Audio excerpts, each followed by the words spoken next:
서울의 치안은 연출입니다. 폐쇄회로 없는 천국은 거짓말이에요. 유튜브 영상 하나가 인터넷을 뒤흔들고 있었습니다. 조회수 60만, 댓글 수천 개. 영상 속 여성은 단호하게 말했습니다. 3년 전 연출 논란에 휘말린 PD, 신뢰할 수 없는 사람이죠. 화면에는 한 여성의 사진이 떴습니다. 시그리드 노르딘, 북유럽 공영방송 PD. 그녀는 서울의 안전을 취재하러 왔다가 거대한 논란의 중심에 서게 됐습니다. 과연 서울의 치안은 정말 연출된 것일까요? 아니면 전혀 다른 진실이 숨어 있는 것일까요? 대체 무슨 일이 벌어진 건지 지금 바로 알아보겠습니다. 잠깐만요. 혹시 지금 어디서 듣고 계신가요? 구독과 좋아요 미리 눌러주시면 건강하고 행복한 기운 듬뿍 받으실 거예요. 저는 숫자를 믿어왔습니다. 사람은 거짓말을 하지만 데이터는 하지 않는다고 배웠죠. 15년간 그렇게 살아왔어요. 스톡홀름 본사 회의실. 창밖으로 보이는 11월의 하늘은 낮 4시인데도 이미 어두웠습니다. 북유럽의 겨울은 그래요. 오후 3시면 해가 기울고 4시면 밤처럼 어두워지죠. 해가 지평선 아래로 내려앉으면 도시 전체가 회색빛에 잠깁니다. 회의실 안은 따뜻했지만 제 손끝은 차가웠습니다. 모니터 앞에 앉아 있었어요. 화면에는 영상이 재생되고 있었죠. 서울, 청계천, 밤 11시. 여성 한 명이 혼자 달리고 있었습니다. 검은색 레깅스에 회색 바람막이, 이어폰을 낀 채였어요. 주변엔 사람이 드물었죠. 석재 바닥 위로 그녀의 운동화가 규칙적으로 닿았습니다. 가로등은 낮게 깔려 있었어요. 노란빛이 석재 바닥을 부드럽게 비추고 있었습니다. 물소리가 작게 들렸죠. 카메라는 흔들림 없이 여성을 따라가고 있었어요. 프레임이 안정적이었습니다. 벤치 하나가 화면에 들어왔습니다. 가방이 놓여 있었어요. 검은색 백팩, 주인은 보이지 않았죠. 1분이 지났습니다. 3분, 5분, 10분. 가방은 그대로였어요. 카메라는 계속 고정돼 있었습니다. 저는 손에 든 태블릿에 수치를 적어 내려갔습니다. 조도 추정치 약 200룩스에서 250룩스 사이. 소음 50데시벨 전후. 유동인구 분당 3명에서 5명. 폐쇄회로 카메라 밀도 화면상으로는 제로. 손가락이 태블릿 화면을 두드렸어요. 머릿속에서 확률을 계산했습니다. 이 장면이 연출일 가능성 70% 이상.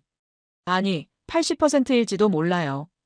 편성팀 팀장이 팔짱을 낀 채 물었어요. 시그리드, 어떻게 생각해? 저는 화면을 가리키며 대답했죠. 의심스러워요. 너무 완벽합니다. 팀장이 눈썹을 치켜 올렸습니다. 완벽하면 좋은 거 아냐? 저는 고개를 저었어요. 완벽한 건 자연스럽지 않아요. 현실은 완벽하지 않죠. 특히 밤에는요. 제 목소리가 단호했습니다. 팀장이 의자에 몸을 기댔습니다. 그래서 내가 가는 거야. 직접 보고 판단해. 만약 연출이라면 폭로해. 진짜라면 그것도 이야기가 되겠지. 저는 모니터를 다시 봤어요. 여성은 여전히 달리고 있었습니다. 규칙적인 숨소리가 들렸어요. 두렵지 않은 듯한 속도였죠. 주변을 경계하지 않는 모습. 3년 전 일이 떠올랐습니다. 제가 만든 다큐멘터리였어요. 런던 이스트엔드의 야간 치안. 촬영은 석 달이 걸렸죠. 편집까지 2달. 총 5달의 작업이었습니다. 방영 후 일주일 만에 논란이 터졌습니다. 시청자 한 명이 제보했어요. 일부 장면이 연출됐다고요. 현장 코디네이터가 촬영 타이밍을 조율한 게 문제였습니다. 자연스러운 장면을 잡으려고 한 거였어요. 순수한 의도였죠. 하지만 결과는 달랐습니다. 조작이라는 딱지가 붙었어요. 저는 해명했습니다. 기자회견도 열었죠. 하지만 소용없었어요. 사람들은 믿지 않았습니다. 한번 새겨진 의심은 지워지지 않았죠. 댓글이 쏟아졌어요. 거짓말쟁이, 사기꾼, 다큐가 아니라 드라마네. PD가 아니라 사기꾼. 밤마다 그 댓글들을 읽었습니다. 잠을 잘 수 없었어요. 침대에 누워도 눈이 떠졌죠. 손이 떨렸죠. 식욕도 사라졌습니다. 3개월 동안 체중이 7kg 빠졌어요. 거울을 보면 낯선 사람이 서 있었습니다. 방송사는 공식 사과문을 냈습니다. 제 이름과 함께요. 그날 밤 제 이메일함엔 협박 메일이 23통 들어와 있었어요. 경찰에 신고했지만 소용없었죠. 익명이었으니까요. 발신자를 추적할 수 없었습니다. 그 이후로 저는 달라졌습니다. 모든 걸 의심하게 됐어요. 특히 완벽해 보이는 것들을요. 완벽함 뒤엔 반드시 뭔가 숨어 있다고 믿게 됐죠.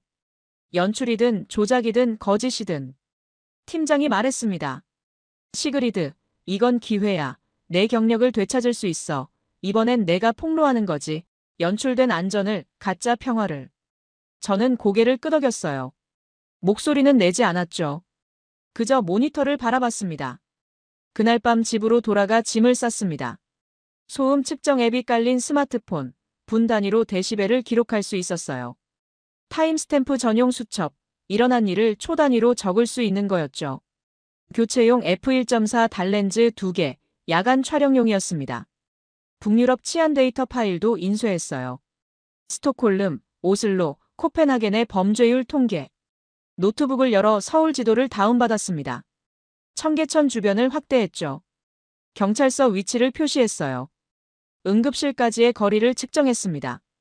폐쇄회로 카메라 예상 밀도를 계산했죠. 모든 걸 수치로 바꿔놓았습니다. 숫자는 거짓말을 하지 않으니까요. 사람은 속여도 데이터는 속이지 못하니까요. 제 방 창밖으로 스톡홀름의 밤이 보였습니다. 낮은 건물들, 드문 가로등, 어두운 골목. 가끔 들리는 고함 소리, 유리병 깨지는 소리. 멀리서 경찰 사이렌도 들렸어요. 이게 현실이죠. 밤은 원래 위험한 겁니다. 혼자 걷기엔 두려운 거예요. 특히 여성은요. 서울도 마찬가지일 거라고 생각했습니다. 다만 카메라 앞에선 다른 척할 뿐이라고요. 연출된 평화일 거라고요. 출국은 이틀 뒤였습니다. 그 이틀 동안 저는 영상을 23번 봤어요. 프레임 하나하나를 분석했죠. 조명의 각도를 계산했습니다. 사람들의 동선을 추적했어요. 카메라 움직임의 패턴을 연구했습니다. 어딘가에 흔적이 있을 거라고 생각했습니다. 연출의 증거가요. 하지만 찾지 못했어요. 그래서 더 직접 가야 한다고 다짐했습니다. 공항으로 가는 날 아침 거울을 봤습니다.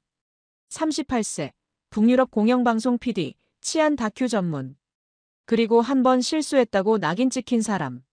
다신 속지 않겠다고 다짐했어요. 누구에게도요, 무엇에도요. 비행기 안에서 다시 영상을 봤습니다. 청계천의 밤, 혼자 달리는 여성, 방치된 가방, 물 위로 퍼지는 파문. 모든 게 너무 조화로웠죠.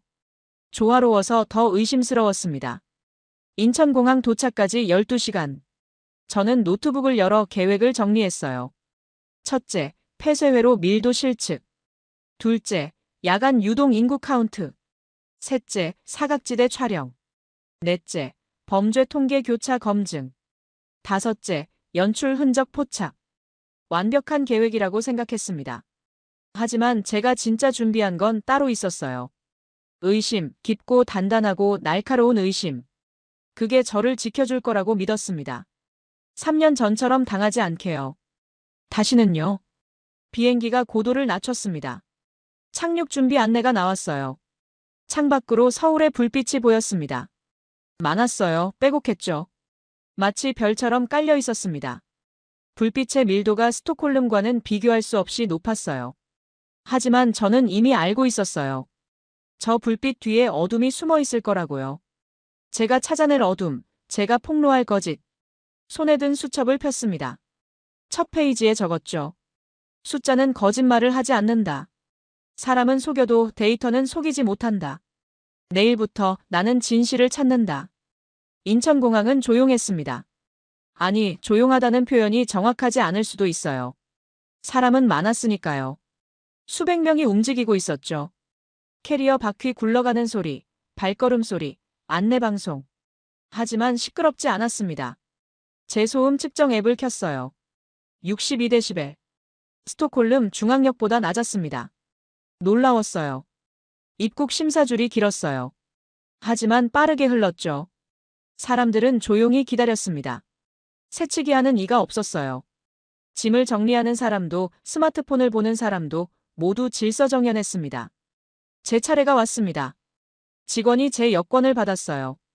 젊은 남자였죠. 영어가 서툴렀습니다. 하지만 눈은 정중했어요.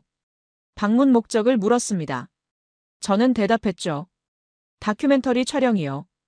그는 고개를 끄덕이며 도장을 찍었어요. 환영합니다. 발음은 어눌했지만 진심은 느껴졌죠. 미소도 있었어요. 수화물을 찾아 나왔습니다. 공항 로비를 가로질러 택시 승강장으로 향했어요. 택시를 탔어요. 기사는 목적지를 듣고 출발했습니다. 말이 없었죠. 라디오도 크지 않았어요. 뉴스가 흘러나왔지만 음량은 낮았습니다. 창밖으로 고속도로가 지나갔습니다. 차들이 많았지만 질서정연했어요. 차선을 지켰죠. 경적 소리가 거의 들리지 않았습니다. 스톡홀름이었다면 벌써 몇 번은 들렸을 소리인데요. 호텔에 도착했어요. 체크인은 3분이 걸렸습니다. 직원은 한국어로 먼저 말하다가 제가 알아듣지 못하자 영어로 바꿨어요. 발음은 완벽하지 않았지만 친절했습니다. 방 열쇠를 건네며 엘리베이터 방향을 손으로 가리켰죠. 미소도 지었어요. 짐을 풀고 시계를 봤습니다. 오후 6시. 아직 밝았어요. 창밖으로 서울의 오후가 보였습니다. 높은 빌딩들, 많은 차량, 걷는 사람들. 밤 10시까지 기다렸습니다. 청계천으로 나갔죠. 택시를 다시 탔어요. 기사는 목적지를 듣고 고개를 끄덕였습니다. 이번에도 말이 없었죠. 하지만 불친절한 느낌은 아니었어요. 그저 조용했습니다. 필요한 말만 하는 사람 같았어요. 청계천에 도착했어요. 물소리가 들렸습니다. 철썩 작게. 가로등이 낮게 깔려 있었어요. 노란빛이 석재 바닥을 부드럽게 비추고 있었죠. 그림자가 길게 늘어져 있었습니다. 사람들이 걷고 있었습니다. 혼자 걷는 이도 있었고 둘이 걷는 이도 있었어요. 나이든 부부도 보였죠. 손을 잡고 천천히 걸었습니다. 서로에게 뭔가 말하고 있었어요. 저는 소음 측정 앱을 다시 켰어요. 55데시벨. 물소리와 발소리, 작은 대화 소리뿐이었죠. 차 소리는 거의 들리지 않았습니다. 벤치에 앉았습니다. 타임스탬프 수첩을 꺼냈어요. 밤 10시 12분, 기록 시작. 여성 한 명이 조깅하며 지나갔습니다. 이어폰을 낀 채였어요. 혼자였죠. 아무도 그녀를 쫓지 않았습니다. 재촉하지도 않았어요. 그녀는 리듬을 유지하며 멀어졌죠. 운동화가 석재 바닥을 규칙적으로 두드렸습니다. 벤치 옆에 가방이 하나 놓여 있었습니다. 주인은 멀리서 커피를 사고 있었어요. 자판기 앞에 서 있었죠. 저는 시계를 봤습니다. 밤 10시 15분. 가방은 그대로였어요. 밤 10시 20분. 여전히 그대로였죠. 아무도 가까이 가지 않았습니다. 밤 10시 27분. 주인이 돌아와 가방을 들었습니다. 12분. 그 사이 아무도 손대지 않았어요. 저는 수첩에 적었습니다. 가방 방치 12분, 도난 없음. 주변 유동 인구 약 15명. 멀리서 누군가 이제를 펴고 있었습니다. 금발이었어요. 서양인 같았죠. 가까이 다가갔습니다. 그는 그림을 그리고 있었어요. 붓을 들고 캔버스에 색을 올리고 있었죠. 청계천의 야경을 그리는 것 같았습니다. 저는 물었습니다. 실례지만 어느 나라에서 오셨나요? 그는 고개를 들었어요. 미소를 지었습니다. 스웨덴이요. 저는 놀랐어요. 저도 스웨덴에서 왔습니다. 그는 반가워했죠. 이름은 에릭달 홍익대 미대 교환학생이에요. 저는 물었어요. 여기서 작업하는 게 안전한가요? 에릭이 고개를 끄덕였습니다. 스톡홀름에선 캠퍼스를 2번 잃어버렸어요. 한 번은 물감통도 가져갔죠. 여기선 그런 일이 없어요. 삼각대도 그대로고 팁박스도 그대로예요. 그는 팁박스를 가리켰습니다. 뚜껑도 없는 작은 상자였어요. 동전 몇 개와 1,000원짜리 지폐가 들어있었죠. 누구나 가져갈 수 있는 상태였습니다. 에릭이 말했습니다. 여긴 그림에만 몰입해도 되는 도시예요. 장비 걱정을 안 해도 돼요. 도난 걱정도 없고요. 저는 그의 작업대를 봤습니다. 붓, 물감, 팔레트. 모두 정리되지 않은 채 놓여 있었어요. 값비싼 물감도 보였죠. 하지만 아무도 건드리지 않았죠. 에릭은 다시 붓을 들었습니다. 저는 천천히 걸었어요. 물가를 따라 이동했죠. 여성이 또 지나갔습니다. 이번엔 다른 사람이었어요. 역시 혼자였죠. 이어폰을 끼고 빠르게 걸었습니다. 아무도 그녀를 신경 쓰지 않았어요. 그저 제 갈 길을 갈 뿐이었습니다. 벤치에 앉아 있는 노인이 보였습니다. 가방을 옆에 두고 눈을 감고 있었어요. 잠든 건지 쉬는 건지 알 수 없었죠. 하지만 가방은 안전해 보였습니다. 아무도 가까이 가지 않았어요. 강물을 봤어요. 잔잔했습니다. 가로등 불빛이 수면에 반사되고 있었죠. 물결이 천천히 흘렀습니다. 물가에서 파문이 일었습니다. 작은 원이 퍼져나갔어요. 무언가 움직인 것 같았죠. 잠시 후 갈색 등선이 수면 위로 떠올랐습니다. 수달이었어요. 빠르게 헤엄쳐 사라졌죠. 도심 한가운데에 수달이라니. 믿기지 않았습니다. 하지만 분명 봤어요. 제 눈으로요. 영상 속이 아니라 현실에서요. 밤은 깊어졌습니다. 사람들은 여전히 걷고 있었어요. 아무 일도 일어나지 않았죠. 범죄도 없었고 위협도 없었고 고함도 없었습니다. 그저 조용한 밤이었습니다. 호텔로 돌아가는 길. 택시 안에서 기사가 말했습니다. 이 시간대 여긴 조용해요. 강변은 더 밝고요. 안전합니다. 저는 고개만 끄덕였어요. 창밖의 불빛들을 보며 생각했죠. 과연 이게 진짜일까? 아니면 제가 보고 싶은 것만 보고 있는 걸까요? 연출의 흔적은 어디에도 보이지 않았습니다. 하지만 저는 아직 확신할 수 없었어요. 하루만 본 것으로는 부족했죠. 내일은 더 깊이 들어가 봐야겠다고 생각했습니다. 사각지대를요. 보이지 않는 곳을요. 그곳에 진실이 있을 거라고 믿었습니다. 내일 수면의 고요가 말을 한다면 나는 그 말을 기록할 것입니다. 저는 폐쇄회로 밀도 지도를 그렸습니다. 머릿속으로요. 청계천 주변을 걸으며 카메라를 찾았어요. 생각보다 적었습니다. 스톡홀름과 비교하면 절반도 안 됐죠. 북유럽에선 거리마다 카메라가 있었는데 여기는 달랐어요. 하지만 범죄율은 낮다고 들었어요. 통계가 그렇다고요. 저는 믿을 수 없었습니다. 카메라가 적은데 범죄율이 낮다니. 논리적으로 맞지 않았어요. 어딘가에 보이지 않는 통제가 있을 거라고 생각했어요. 은밀한 감시 시스템이요. 아니면 경찰 순찰이 많거나요.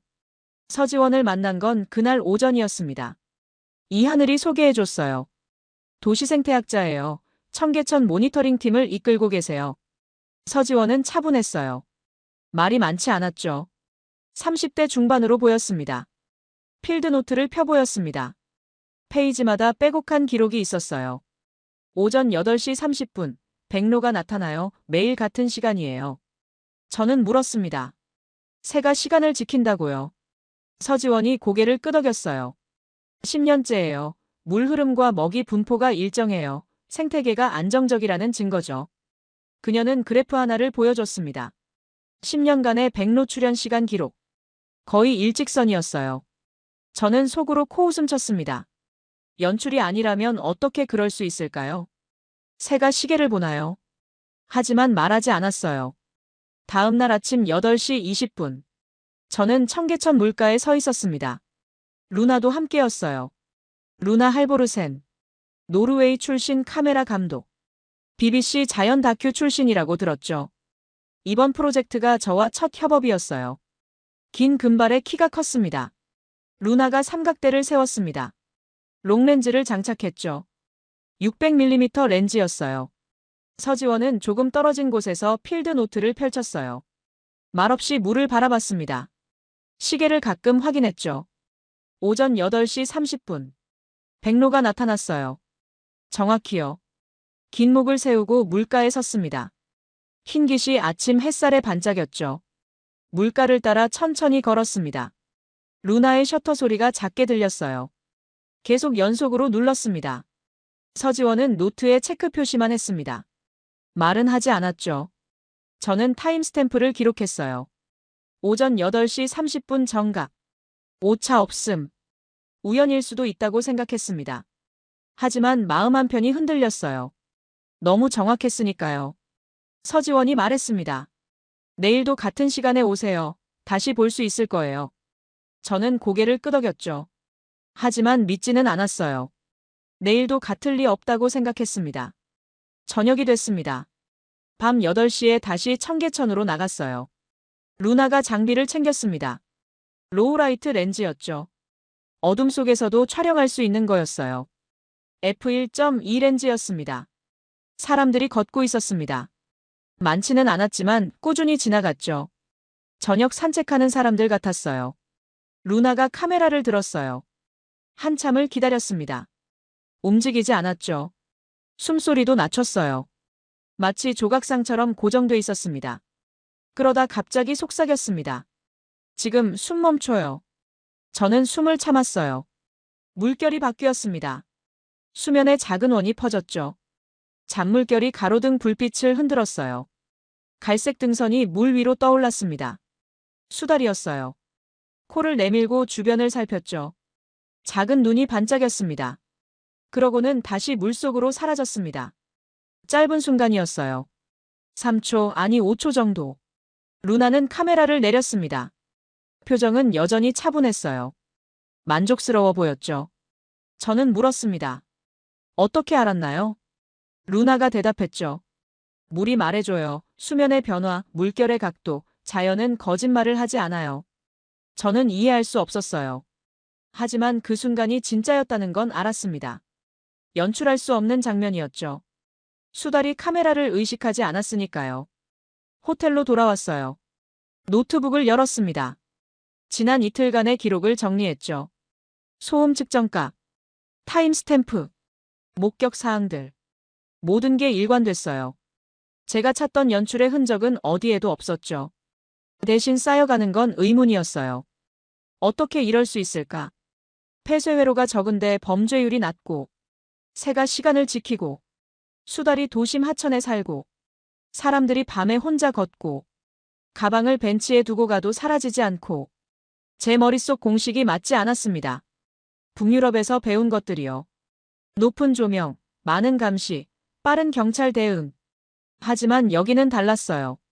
조명은 낮았고 감시는 적었고 경찰은 보이지 않았습니다. 그런데도 안전했죠. 모순이었습니다. 창밖을 봤어요. 서울의 밤이 펼쳐져 있었습니다. 불빛이 많았지만 시끄럽지 않았어요. 빌딩들이 하늘을 향해 서 있었습니다. 저는 노트를 닫았습니다.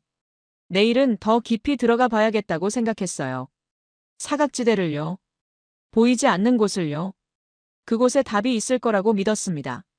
하지만 마음 한편에선 알고 있었어요. 제가 찾는 건 답이 아니라 의심을 확인하고 싶은 마음이라는 걸요. 다시 속고 싶지 않았으니까요. 3년 전처럼요. 그래서 더 철저해지려 했습니다. 더 냉정해지려 했죠. 숫자만 믿으려 했어요. 감정은 배제하려 했습니다. 숫자가 말했습니다. 이 도시는 다르다. 나는 아직 그 말을 믿지 않습니다. 답은 사각지대에 있을 것입니다. 아니면 내가 만든 벽에요. 촬영 3일째 밤이었습니다. 청계천 인근. 야간 장면을 잡고 있었어요. 루나가 바디캠을 들고 물가를 촬영하고 있었죠. 저는 옆에서 소음을 측정했습니다. 이 하늘은 조금 떨어진 곳에서 다음 동선을 확인하고 있었어요. 촬영 스케줄표를 들고 있었죠. 밤 10시 40분. 루나가 갑자기 카메라를 내렸습니다. 얼굴이 창백했어요. 식은땀이 이마에 맺혀 있었죠. 한 손으로 배를 감싸 쥐었습니다. 다른 손은 벤치를 붙잡고 있었어요. 저는 다가갔어요. 루나, 괜찮아요. 루나가 고개를 저었습니다. 배가 너무 아파요. 목소리가 떨렸어요. 숨을 헐떡였습니다. 이 하늘이 빠르게 달려왔습니다. 루나의 얼굴을 보더니 즉시 전화를 꺼냈죠. 119요. 침착한 목소리였어요. 전화가 연결됐습니다. 위치를 설명했습니다. 청계천 광교 부근 여성 36세, 급성 복통, 안색 창백, 식은땀. 정확하고 빠른 설명이었어요. 통화는 40초 만에 끝났어요. 3분 안에 온대요. 이 하늘이 말했습니다. 저는 시계를 봤어요. 밤 10시 43분 20초. 루나가 벤치에 앉았습니다. 숨을 몰아쉬었죠. 손이 떨렸어요. 입술에서 색이 빠져나가고 있었습니다. 저는 루나의 어깨를 잡았습니다. 괜찮을 거예요. 곧 와요. 루나가 고개를 끄덕였어요. 하지만 얼굴은 점점 더 하얘졌습니다.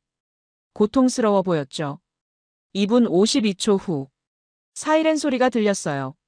멀리서요. 점점 가까워졌습니다. 흰색 구급차가 다가왔어요. 청계천로를 따라 빠르게 달려왔죠. 멈춰섰죠. 문이 열렸습니다. 2명의 구급대원이 내렸어요. 빠르게 루나에게 다가왔습니다. 어디가 아프세요? 한 명이 물었어요. 루나가 배를 가리켰습니다. 오른쪽 아랫배였어요. 대원이 손을 얹고 눌러봤어요. 여기요, 여기. 루나가 신음했습니다. 얼굴이 일그러졌어요. 우하복부 압통, 반발통 의심됩니다. 대원이 동료에게 말했죠. 전문 용어였습니다. 들것을 펼쳤습니다. 조심스럽게 루나를 옮겼죠. 목과 허리를 받쳐줬어요. 이하늘과 저도 함께 탔습니다. 문이 닫혔어요. 구급차가 출발했습니다. 사이렌이 울렸죠. 높고 날카로운 소리. 제 소음 측정 앱이 반응했어요. 구급차 안 85데시벨, 밖은 70데시벨. 강변도로로 진입했습니다. 그때였어요. 앞차들이 움직이기 시작했습니다. 천천히요. 하나둘 오른쪽으로 비켜섰죠. 브레이크 등이 왼쪽으로 미세하게 기울었어요. 헤드라이트가 벽면에 줄무늬를 만들었습니다. 길이 벌어졌어요. 마치 바다가 갈라지듯. 구급차는 그 사이로 달렸습니다. 빠르게요. 속도가 올라갔어요. 저는 창밖을 봤어요. 차들이 멈춰 서 있었습니다. 운전자들의 얼굴이 보였죠. 조급해하지 않았어요. 당연하다는 듯 기다리고 있었습니다. 어떤 이는 창밖을 보고 있었고 어떤 이는 핸들을 잡고 앞을 보고 있었어요. 제 앱의 수치가 변했어요. 70데시벨에서 63데시벨로. 차들이 멈추며 엔진 소리가 줄어든 겁니다. 구급차는 계속 달렸어요. 신호등이 보였습니다. 빨간불이었죠. 하지만 구급차는 멈추지 않았어요. 교차로를 지나갔습니다. 양옆의 차들이 모두 멈춰 있었어요. 초록불이었는데도요. 사이렌을 듣고 먼저 멈춘 겁니다. 누가 지시하지 않았는데도요. 이하늘이 말했어요. 벌금 때문이 아니에요. 습관이에요. 오래 걸린 습관. 저는 이하늘을 봤습니다. 그녀는 담담하게 말했죠. 시민들이 먼저 움직여요. 법보다 빠르게요. 9분 만에 병원에 도착했습니다. 응급실 입구가 넓게 열려 있었어요. 사람들이 기다리고 있었죠. 간호사 2명, 의사 1명. 흰 가운을 입고 있었습니다. 들것이 빠르게 안으로 들어갔습니다. 루나가 사라졌어요. 자동문 너머로요. 저와 이하늘은 대기실에 앉았습니다. 사람들이 많았지만 혼잡하지 않았어요. 조용했죠. 질서정연했습니다. 아무도 소리 지르지 않았어요. 재촉하지도 않았죠. 각자 조용히 기다리고 있었습니다. 어떤 이는 스마트폰을 보고 어떤 이는 그저 앉아 있었어요. 접수 창구로 사람들이 차례로 갔어요. 빠르게 처리됐습니다. 동선이 막히지 않았죠. 간호사들의 움직임도 효율적이었어요. 20분 후 간호사가 나왔습니다. 이하늘에게 말했어요. 급성 위험이에요. 지금 링거 맞고 있어요. 곧 처치 끝나고 약 처방할게요. 이하늘이 통역해줬습니다. 저는 안도했어요. 깊은 숨을 내쉬었습니다. 창밖을 봤습니다. 또 구급차가 도착하는 게 보였어요. 사이렌이 울렸죠. 거리의 차들이 또 비켜섰습니다. 자동으로요. 명령 없이요. 마치 춤을 추듯 자연스러웠습니다. 이하늘이 말했습니다. 이게 이 나라예요. 시스템이 사람을 움직이는 게 아니라 사람이 시스템을 움직이는 거죠. 저는 아무 말도 하지 않았어요. 머릿속에서 방금 본 장면이 재생됐습니다. 갈라지는 길. 비켜서는 차들. 낮아지는 소음. 멈춰선 교차로. 모든 게 자연스러웠어요. 명령이 아니었습니다. 강제가 아니었죠. 습관이었어요. 사람들을요. 30분 후 루나가 나왔습니다. 얼굴에 혈색이 돌아왔어요. 링거 맞았어요. 약도 받았어요. 이틀 정도 쉬어야 한대요. 저는 안도의 한숨을 쉬었어요. 그리고 다시 생각했습니다. 방금 본 것들을요. 응급실의 신속한 동선. 대기실의 질서. 갈라지는 길. 모든 게 맞물려 있었어요. 시스템이 아니었습니다. 사람이었죠. 사람이 먼저 움직이고 시스템이 따라왔습니다. 저는 노트에 적었어요. 3분, 9분. 그리고 한 문장. 사람이 먼저 움직인다. 나는 배웠습니다. 법보다 빠른 습관은 길을 엽니다. 루나의 바디캠이 파손됐습니다. 119에 실릴 때 짐벌 부분이 어딘가에 부딪힌 거예요. 마운트도 금이 갔죠. 플라스틱이 갈라져 있었습니다. 촬영을 계속할 수 없었습니다. 이하늘이 수리점 위치를 알려줬어요. 종로에 있어요. 카메라 전문 수리점이에요. 오래된 곳인데 실력은 좋다고 들었어요. 저는 혼자 가기로 했어요. 루나는 쉬어야 했고 이하늘은 다른 일정이 있었으니까요. 오후 2시. 택시에서 내렸습니다. 골목이 좁았어요. 간판들이 빼곡했죠. 한글로 쓰여 있었습니다. 읽을 수 없었어요. 옷가게, 식당, 문구점, 약국. 내비게이션을 따라 걸었습니다. 골목을 2번 꺾었어요. 2층짜리 낡은 건물이 나왔어요. 벽이 오래돼 보였습니다. 1층에 작은 가게가 보였죠. 유리문에 카메라 그림이 붙어 있었습니다. 손으로 그린 것 같았어요. 문을 열고 들어갔어요. 50대 남자가 작업대 앞에 앉아 있었습니다. 작은 나사를 만지고 있었죠. 돋보기 안경을 쓰고 있었어요. 작업대 위엔 각종 공구들이 놓여 있었습니다. 그는 고개를 들었습니다. 저를 봤죠. 저는 파손된 짐벌을 꺼내 보였어요. 고칠 수 있나요? 그는 짐벌을 받아들었어요. 자세히 살폈습니다. 손가락으로 금간 부분을 눌러봤죠. 그러고는 말했습니다. 한국어로요. 저는 알아듣지 못했어요. 다시 물었습니다. 얼마나 걸리나요? 그는 손짓을 했어요. 손가락 하나를 펴 보였습니다. 하루인가 1시간인가. 확실하지 않았어요. 그는 뭔가 더 말하려다 멈췄습니다. 영어가 서툰 것 같았죠. 입을 열었다 닫았어요. 표정이 난처해 보였습니다. 미안한 듯 했어요.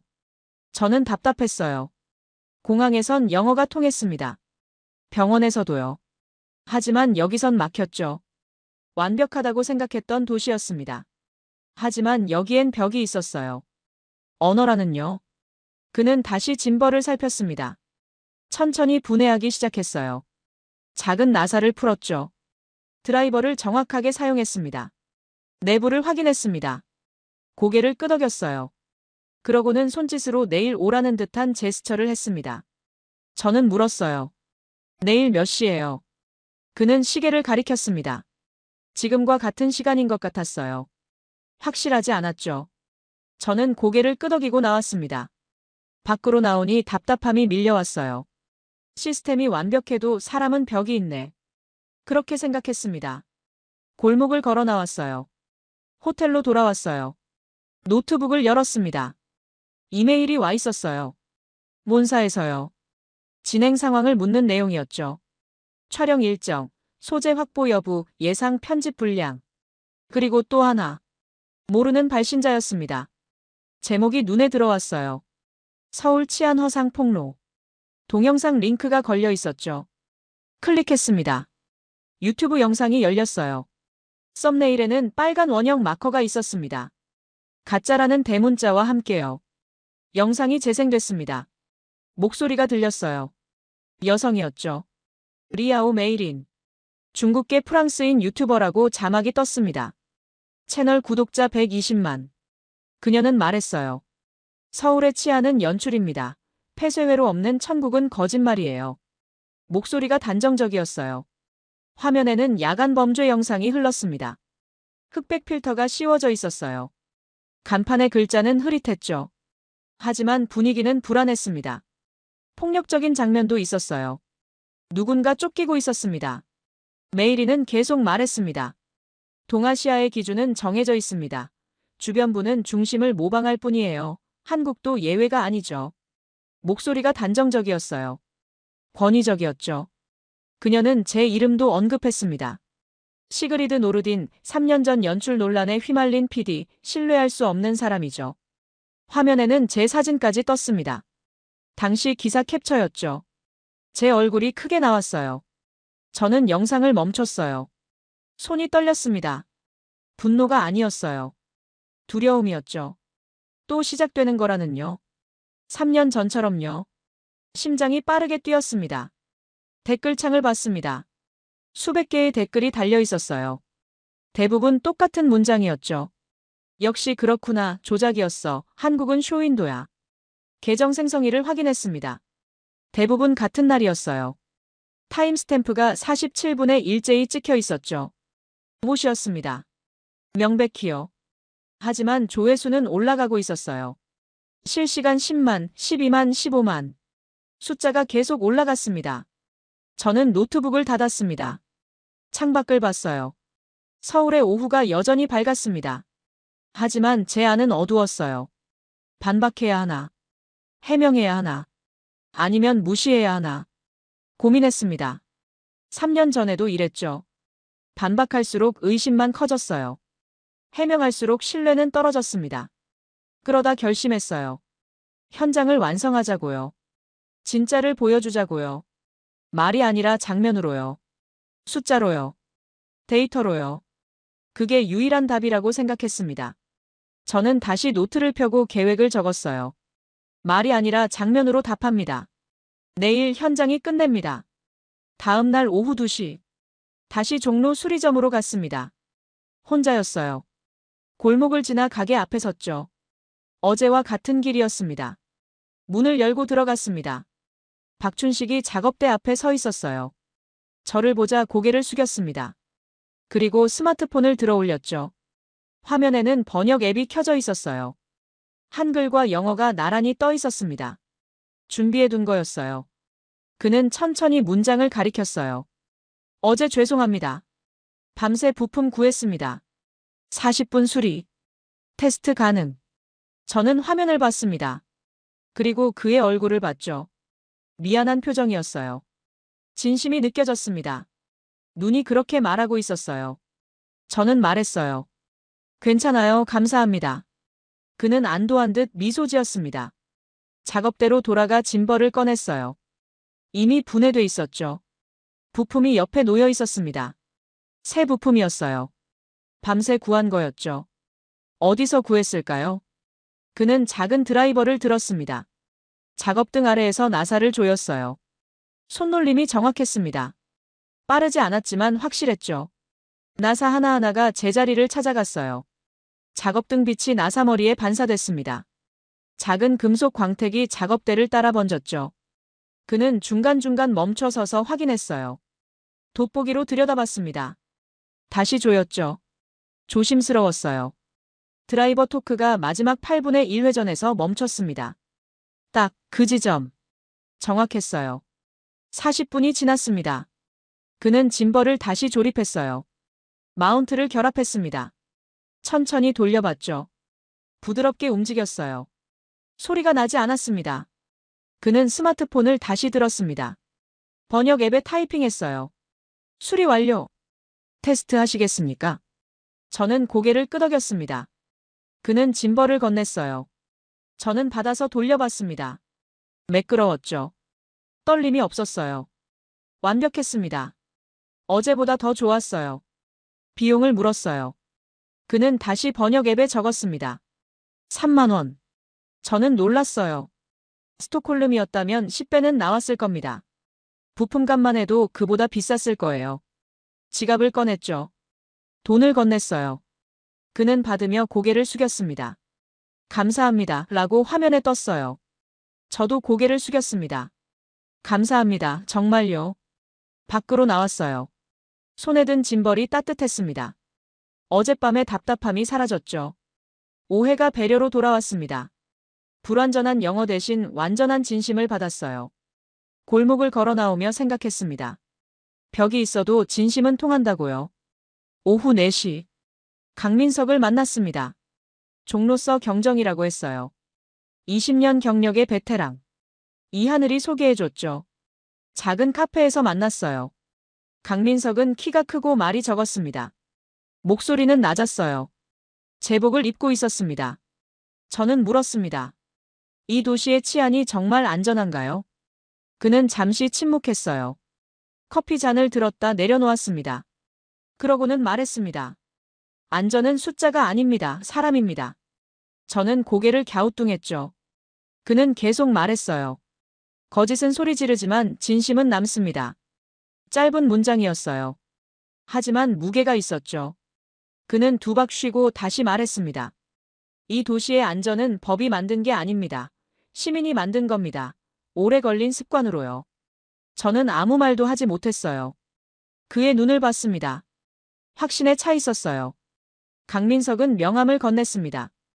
필요하면 연락하세요. 그리고 떠났죠. 커피값도 내고 갔어요. 저는 명함을 들고 앉아 있었습니다. 거짓은 소리 지르지만 진심은 남는다. 그 문장이 머릿속에 남았어요. 계속 울렸습니다. 호텔로 돌아왔습니다.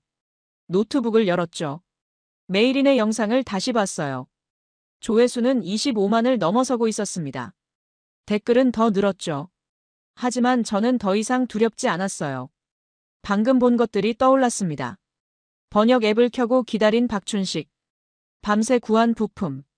작업등 아래 작은 나사. 그리고 강민석의 한 문장. 거짓은 소리를 지르죠. 크고 요란하게요. 하지만 진심은 조용히 남습니다. 쌓이고 쌓여서요. 저는 노트에 적었습니다. 내일은 마지막 촬영. 청계천, 새벽. 서지원의 생태 루틴과 루나의 로우라이트.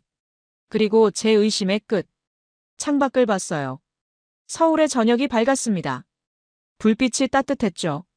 저는 처음으로 생각했습니다. 어쩌면 제가 틀렸을지도 모른다고요. 완벽함이 연출이 아니라 습관일 수도 있다고요. 사람들의 습관이요. 거짓은 크다.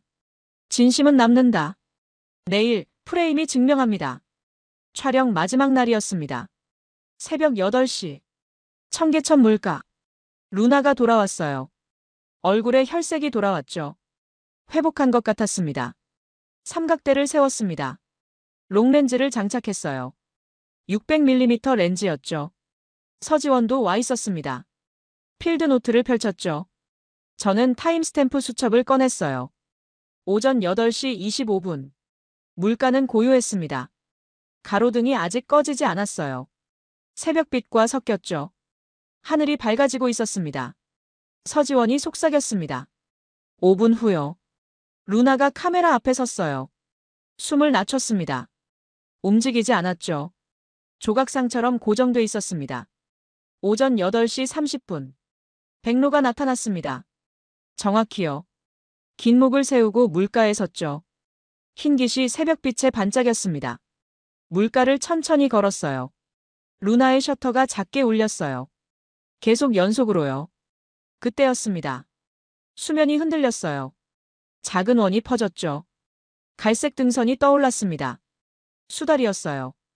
백로와 수달이 같은 프레임 안에 있었습니다. 둘은 서로를 신경 쓰지 않았어요. 백로는 물가를 바라봤고 수달은 수면을 헤엄쳤죠. 방해하지 않았습니다. 공존했어요. 자연스럽게요. 루나가 속삭였습니다. 지금 숨 멈춰요. 저는 숨을 참았어요. 셔터 소리가 연속으로 들렸습니다. 백로의 목선이 S자를 그렸어요. 수달의 등선이 물결을 탔죠. 두 선이 프레임 안에서 교차했습니다. 연출할 수 없는 장면이었어요. 계획할 수 없는 순간이었죠. 저는 카메라를 잠시 내렸습니다. 눈으로 봤어요. 맨눈으로요. 그 순간이 진짜라는 걸 알았습니다. 숫자가 사람을 설명하는 게 아니었어요. 사람이 숫자를 움직였고 그 뒤를 자연이 따라왔습니다. 10년간 축적된 습관. 그게 이 장면을 만들었어요. 호텔로 돌아왔어요. 노트북을 열었습니다. 메일인의 새 영상이 올라와 있었어요. 제목이 눈에 들어왔죠. 서울, 가짜 하천의 밤, 폐쇄회로 없는 천국의 진실. 클릭했습니다. 영상이 재생됐어요. 메일인의 목소리가 들렸습니다. 오늘은 결정적 증거를 보여드리겠습니다. 자신감 넘치는 목소리였어요. 화면에는 야간 하천 영상이 흘렀어요. 폭력 장면이 있었습니다. 흑백 필터가 씌워져 있었죠. 간판 글자 일부가 블러 처리돼 있었어요. 하지만 한눈에 봐도 이상했습니다. 다리 난간의 모양이 달랐어요. 청계천과 다른 구조였죠. 메일인은 말했습니다. 서울 지도 위에 빨간 핀을 꽂았어요. 여기서 일어난 일입니다. 하지만 뭔가 어색했어요. 핀의 위치가 애매했죠. 댓글창이 또 봇으로 가득 찼습니다. 똑같은 문장들. 역시 조작이야. 동양은 질서가 곧 통제지. 한국은 쇼윈도일 뿐이야. 조회수가 올라갔어요. 50만, 60만. 빠르게 증가하고 있었습니다. 저는 영상을 멈췄습니다. 캡처했어요. 확대했죠. 다리 난간의 볼트를 봤습니다. 간격이 달랐어요. 청계천 표준 난간 볼트 간격 120mm. 영상 속 볼트 간격 100mm. 명백히 다른 구조였습니다. 간판 글자도 이상했습니다. 한글이 아니었어요. 간체자 일부가 보였죠. 프레임 우측 하단에 문진, 약품이라는 글자가 미세하게 노출돼 있었습니다. 중국어였어요. 저는 서지원에게 전화했습니다. 사진을 보냈어요. 이 다리, 청계천 맞나요? 서지원이 답했습니다. 아니에요. 볼트 간격이 다르네요. 난간 구조도 달라요. 청계천은 이렇게 생기지 않았어요. 저는 고개를 끄덕였습니다. 본사 디지털 포렌식 팀에 연락했어요. 영상 원본을 보냈죠. 3시간 후 답이 왔습니다. 메타데이터 타임존 플러스 8시간, 중국 표준시로 추정. 서울은 플러스 9시간. 위치 정보 삭제됨. 프레임 내 간판 글자 한글 아님. 광저우 인근 하천으로 추정. 저는 팩트노트를 작성했습니다. 반 페이지. 캡처 3장, 타임스탬프, 볼트 규격 비교 사진, 간판 글자 확대. 한 줄 결론. 해당 영상은 한국이 아닙니다. 업계 신뢰 채널 2곳에 보냈어요. 이틀 후 그들이 팩트노트를 인용했습니다. 메일인 영상에 경고 라벨이 붙었어요. 허위 정보 가능성. 광고가 제한됐습니다. 수익 창출이 중단됐어요. 주요 스폰서 2곳이 후원을 철회했죠. 메일인이 라이브 방송을 켰습니다. 제목은 검열이었어요. 화면에 그녀가 나타났습니다. 이건 검열입니다. 서구와 중국 비판은 금기인가요? 목소리가 높았어요. 하지만 질문이 쏟아졌습니다. 볼트 규격이 왜 다르죠? 간판 글자는요? 메타데이터는요? 메일인이 답변을 회피했어요. 말이 횡설수설해졌죠. 채팅창에 비교 사진이 줄줄이 올라왔습니다. 자가 모순이 타임코드로 박제됐어요. 방송은 40분 만에 끝났습니다. 메일인은 사과하지 않았어요. 커뮤니티 탭도 조용했죠. 새 영상도 없었습니다. 저는 노트북을 닫았어요. 창밖을 봤습니다. 서울의 저녁이 밝았어요. 조용했죠. 확성기는 컸지만 오래가지 못했습니다. 확성기는 잠잠해졌습니다. 프레임은 남았습니다. 다큐멘터리가 방영됐습니다. 반응은 뜨거웠어요. 조회수가 올라갔죠. 댓글이 쏟아졌습니다. 하지만 저는 숫자보다 먼저 떠올린 게 있었어요. 사람들의 얼굴. 119의 길을 열어준 운전자들. 번역 앱을 켜고 기다린 박춘식. 무탈한 캠퍼스를 지킨 서울. 묵묵히 체크만 하던 서지원. 그리고 강민석의 한 문장. 거짓은 소리 지르지만 진심은 남습니다. 본사에서 연락이 왔어요. 팀장이었죠. 잘했어, 시그리드. 내 경력이 돌아왔어. 저는 고개를 끄덕였습니다. 하지만 마음은 복잡했어요. 경력을 되찾은 게 중요한 게 아니었습니다. 제가 찾은 건 다른 거였죠. 의심 너머의 진실. 완벽함이 연출이 아니라 습관이라는 것. 사람들의 습관이요. 스톡홀름으로 돌아왔습니다. 11월의 하늘은 여전히 어두웠어요. 오후 3시인데 밤 같았죠. 거리엔 사람이 적었습니다. 편집실에 앉아 영상을 다시 봤습니다. 청계천의 밤. 갈라지는 길. 작업등 아래 작은 나사. 백로와 수달이 공존하는 프레임. 모든 게 담겨 있었어요. 연출 없이요. 메일인의 채널은 조용했습니다. 새 영상이 없었어요. 구독자 수가 줄었죠. 12만 명이 떠났습니다. 스폰서는 돌아오지 않았어요. 스폰서 2곳 복원 없음, 사주 경과. 댓글창엔 질문만 남았죠. 사과는 언제 하나요? 왜 거짓말했나요? 메일인은 답하지 않았습니다. 몇 주 후, 다른 유튜버가 메일인의 과거 영상들을 분석했어요. 패턴이 드러났죠. 재편집, 메타데이터 삭제, 자막 조작. 여러 영상이 비슷한 방식으로 만들어졌었습니다. 메일인의 신뢰는 무너졌습니다. 조용히요. 확성기는 크지만 오래가지 못했어요. 진심은 작지만 남았죠. 저는 새 프로젝트를 시작했습니다. 이번엔 베를린이었어요. 야간 치안 다큐. 하지만 접근 방식이 달랐습니다. 의심으로 시작하지 않았어요. 관찰로 시작했죠. 숫자로 판단하기 전에 사람을 봤습니다. 습관을 봤어요. 시스템 뒤에 사람들을요. 3개월 후 서지원에게서 이메일이 왔습니다. 사진이 첨부돼 있었어요. 청계천 백로였죠. 여전히 오전 8시 30분에 나타나요. 10년 하루같이요. 수달도 건강해요. 시민 참여 앱 사용자가 늘었어요. 이제는 학생들도 많이 참여해요. 저는 답장을 보냈습니다. 감사합니다. 그곳의 습관을 배웠어요. 제 방식을 바꿨습니다. 겨울이 깊어졌습니다. 스톡홀름의 밤은 여전히 길었어요. 하지만 제 안은 밝았습니다. 3년 전의 상처가 아물었어요. 완전히는 아니지만 조금씩요. 제가 배운 건 이거였습니다. 완벽함을 의심하지 말고 불완전함을 받아들이라는 것. 언어가 막혀도 진심은 통한다는 것. 시스템보다 사람이 먼저 움직인다는 것. 그리고 확성기는 커도 금방 꺼지지만 습관은 작아도 오래 남는다는 것. 제 책상 위엔 강민석의 명함이 놓여 있었습니다. 뒤집어 보면 손글씨가 적혀 있었어요. 거짓은 소리 지른다. 진심은 남는다. 저는 그 문장을 노트 첫 페이지에 옮겨 적었습니다. 새 프로젝트의 첫 문장으로요. 창밖을 봤어요. 스톡홀름의 밤. 여전히 어둡고 춥고 길었죠. 하지만 이제 저는 알았습니다. 어둠 속에도 빛이 있다는 것. 그리고 그 빛은 확성기가 아니라 습관에서 온다는 것. 사람들의 작은 습관에서요. 이 도시의 안전은 연출이 아니었습니다. 사람들이 먼저 움직이는 습관이었어요. 오래 걸린 조용한 단단한 습관. 저는 그걸 기록했습니다. 숫자가 아니라 장면으로요. 의심이 아니라 관찰로요. 그리고 그게 제 새 출발이 됐습니다.